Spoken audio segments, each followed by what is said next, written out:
This is Christopher Carter from the Locked On Steelers podcast, and this is your Locked On Now update. The Steelers have made two free agency moves here on Tuesday, signing Nate Herbig, the offensive guard from the New York Jets, formerly of the Philadelphia Eagles, and also bringing back Damontae Kazee, the safety he signed in free agency last year and became a budding partner with Minkah Fitzpatrick and Terrell Edmunds in this past season. Both, according to Jerry Dulac of the Pittsburgh Post-Gazette, have signed 2-year deals with the team. Now, let's break down who these guys are. First of all, Herbig appears to be an Andy Weidl move. Of course, Andy Weidl is one of the new guys that they brought into the front office to help Omar Khan. He's in charge of personnel. Andy Weidl, a huge history with the Eagles. This is more of his line. Herbig is a massive individual when you look at his build. 6'4", 334, moves well, gets to the second level to block linebackers, and is graded well as a run blocker, or a top 5 run blocker, according to Pro Football Focus from this past year. I've only had a time to watch limited tape, so I can't promise you that my insight into him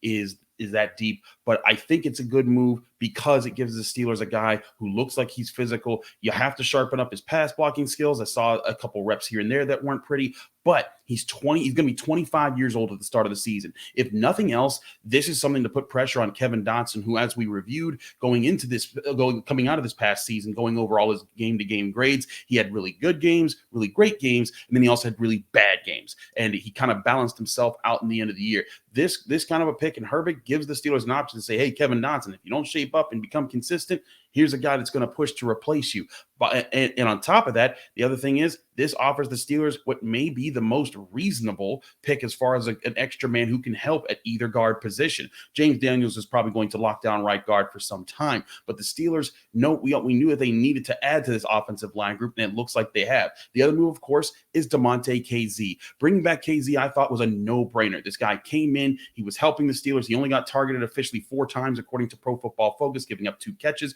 but he also had 2 interceptions on the season. Damontae Kazee looked like he fit in with the Steelers secondary perfectly. The guy has ball skills. He's able to read what the defense is doing. He's able to work in concert with Minkah Fitzpatrick, and it seemed like all year long, not only did he get along with the Steelers on the field, but off the field, he seemed pretty close to them as well, especially in the locker room. So both of these moves, I think, should please Steelers fans. I don't anticipate either of them, when we get the financial numbers, to be that expensive. So Steelers fans, I think you should feel good about this. Now, what is concerning, and we'll address on the Wednesday episode of the Locked On Steelers podcast, as this is just a Locked On Now update, is that linebackers are flying off the board. Kazir White was signed in free agency, as was Azeez Al-Shaair. Both of those guys, linebackers that I thought would be reasonably priced that could fit the Steelers' needs. Now, there's still Leighton Vander Esch out there, but that field is slimming quickly, and we know that this linebacker class is kind of short on how many players could be guys that you expect to do well in the NFL. So, and that being the draft class. So, what do the Steelers do? They have a lot of things to get done still, but they've fortified the interior offensive line. They brought back one of the safeties.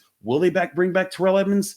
Who knows? I think that he's still a guy that you'd want to bring back for the long term because he pairs, again, well with Minkah Fitzpatrick, but who knows? Maybe they want to get another defensive back who has more ball skills than Terrell Edmunds. Terrell Edmunds is solid as far as being in position, but has never been a turnover machine, and Kazee and Minkah Fitzpatrick fit that bill, as does Patrick Peterson, who the Steelers, of course, agreed to terms with on Monday. So maybe the Steelers are going for more of a turnover emphasis there on defense. We'll see if that applies to their linebacker decisions, and we'll see how all these moves eventually impact their draft board and decisions going on out. Again, I'm Chris Carter. Follow me on Twitter and Instagram at Carter Critiques. You can watch the full episodes of the Locked On Steelers podcast on YouTube. You can also subscribe on all your favorite podcasting apps. If you're enjoying this video, like this video, subscribe to this channel, and get all those episodes. Again, we have a Tuesday episode already out that covered the Patrick Peterson, Cameron Sutton events, and now we'll have a full video for Wednesday breaking down what happened all on Tuesday. It's been a wild week, and the free agency still hasn't officially begun. That happens